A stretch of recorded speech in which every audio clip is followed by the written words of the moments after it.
안녕하세요. 오늘은 저희가 받은 자료들을 좀 보면서요. 참된 우정에 대해 깊이 한번 파고들어 볼까 해요.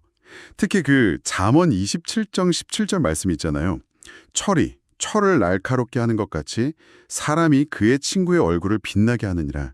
이게 핵심인데 단순히 뭐랄까 그냥 친하게 지낸다 이걸 넘어서서 서로를 어떻게 성장시킨다는 의미인지 좀 궁금해지더라고요.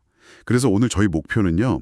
이 자료들 속에서 성경이 말하는 그 서로를 날카롭게 하는 우정, 그 조건들이 뭔지 한번 찾아보고 또 그게 하나님 안에서 어떤 모습으로 나타나는지 같이 한번 살펴보려고 합니다. 자, 어디 한번 시작해 볼까요? 네, 정말 흥미로운 시작점인 것 같아요. 성경이 말하는 우정은 그냥 뭐 감정 교류나 즐거움 이런 것 이상의 의미가 있죠.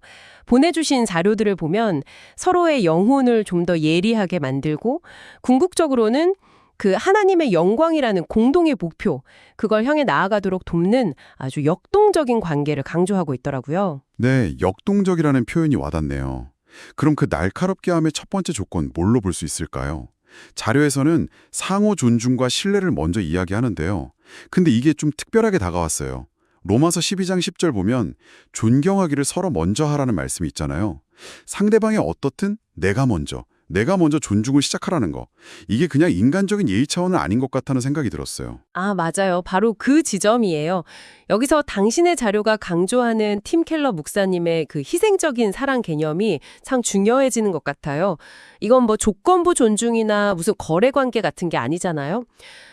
그리스도께서 우리에게 보여주신 것처럼 상대방의 유익을 먼저 구하는 사랑, 때로는 나를 좀 희생하는 그런 사랑이 바탕이 될 때 진짜 신뢰가 쌓인다는 거죠.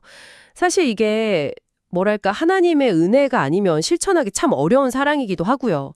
이게 관계를 그냥 세상적인 차원에서 좀 더 거룩한 차원으로 끌어올리는 그런 핵심 동력이라고 볼 수 있을 것 같아요. 그렇군요. 단순히 착하게 대하라. 이걸 넘어서서 그 하나님의 사랑의 기초에서 내가 먼저 움직여야 한다. 이런 말씀이시네요. 그럼 두 번째 요소는 뭘까요? 진리 안에서의 교제라는 말이 나오는데 이게 좀 추상적으로 들릴 수도 있을 것 같아요. 조금 더 구체적으로 설명해 주실 수 있을까요? 네, 이 부분은 마틴 노이즈 존스 목사님의 관점을 좀 참고하면 좋을 것 같은데요. 자료에서도 언급되었듯이요. 이건 단순히 취미가 맞거나 뭐 성격이 잘 맞는 걸 넘어서는 거죠. 진리 안에서의 교제라는 건 그러니까 우리가 공유하는 그 성경적 가치관 안에서 서로의 믿음을 북돋아주고 또 하나님의 뜻에 더 가깝게 살도록 격려하는 관계, 이걸 의미하는 것 같아요. 때로는 나에게 영적으로 좀 해가 되는 관계는 멀리하고 긍정적인 영향을 주는 친구, 그러니까 나의 믿음을 강하게 하고 하나님께로 더 이끌어주는 그런 친구를 분별해서 가까이 해야 한다는 그런 말씀이시겠죠. 그냥 코드 맞는 사람 찾기 이게 아니라 정말 영적 성장을 위한 분별력이 핵심인 것 같아요. 듣고 보니 정말 중요하네요. 그냥 편한 관계가 아니라 나를 하나님께 더 가까이 이끌어주는 관계를 소중히 여겨야 한다. 그렇다면 이런 존중 그리고 진리 안에서의 교제는 자연스럽게 더 깊은 나눔으로 이어질 것 같은데요. 세 번째 요소인 진솔한 나눔과 소통에 대해서도 좀 더 이야기 나눠볼까요? 그렇죠. 팀 켈더 목사님도 지적하셨듯이 우리가 어떤 가면 없이 솔직하게 뭐랄까 자신의 약함이나 고민, 심지어 죄까지도 나눌 수 있을 때 그럴 때 우정이 깊어지는 거거든요. 그냥 피상적인 대화가 아니라 서로의 영적인 상태를 나누고 또 서로를 위해 기도해 주는 거죠. 여기서 아까 그 잠언 27장 6절 말씀, 친구의 아픈 책망은 충직으로 말미암는 것이라는 말씀이 다시 한번 중요해지는 것 같아요. 이게 바로 그 철을 날카롭게 하는 순간일 수 있겠다 싶어요. 그냥 듣기 좋은 말만 해주는 게 아니라 때로는 서로의 잘못을 사랑 안에서 지적해주고 바로잡아주는 용기, 이게 필요하다는 거죠. 이것이야말로 진정한 사랑의 표황이고 또 우리의 믿음과 삶을 일치시키려는 노력의 일부라고 볼 수 있겠죠. 아픈 책망, 그게 오히려 진정한 우정의 증거일 수 있다는 말씀이시군요.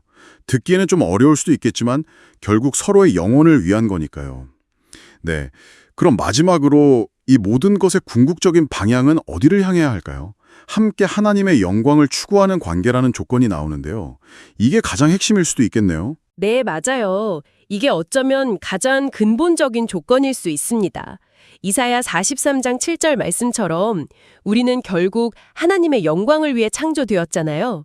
그러니까 우리의 관계 역시 그 목적을 향해야 한다는 거죠. 단순히 취미를 공유한다거나 세상적인 성공을 같이 기뻐하는 걸 넘어서서 우리의 만남과 대화가 어떻게 하면 하나님을 더 기쁘시게 할 수 있을까? 어떻게 서로가 더 하나님을 닮아가도록 도울 수 있을까? 이걸 고민하는 관계라는 거죠. 우리의 최우선 관심사가 하나님의 영광이 될 때 자연스럽게 대화의 중심도 믿음이나 말씀, 기도, 또 제자로서의 삶, 이런 이야기들로 옮겨가지 않겠어요?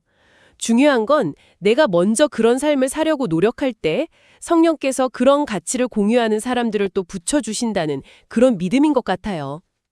자, 그럼 오늘 저희가 당신의 자료들을 통해 살펴본 내용을 한번 정리해보면요.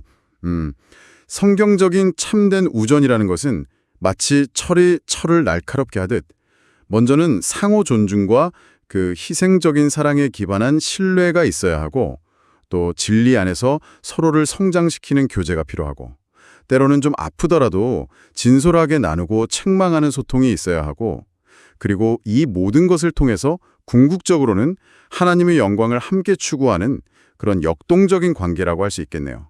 그렇습니다. 이건 단순한 감정적 만족을 넘어서는 아주 깊고 의미 있는 연결이라고 할 수 있죠. 존 파이퍼 목사님의 표현처럼 하나님 안에서 가장 큰 기쁨을 함께 누리는 그런 친구 관계야말로 정말 가장 복된 관계일 겁니다. 당신의 관계는 지금 어디를 향하고 있나요? 그 관계 속에서 하나님의 영광이 드러나고 있는지 한번 돌아보면 좋겠네요. 네, 오늘 탐구를 마무리하면서 당신께 이런 질문을 한번 던져보고 싶습니다. 이런 좋은 친구를 찾는 것도 참 중요하지만 혹시 당신 스스로가 다른 누군가에게 철을 날카롭게 하는, 즉 서로의 믿음을 굳건히 세워주고 함께 하나님께 영광 돌리는 바로 그런 친구가 되어주고 계신가요? 오늘 저희와 함께 이렇게 깊이 고민해 주셔서 정말 감사합니다.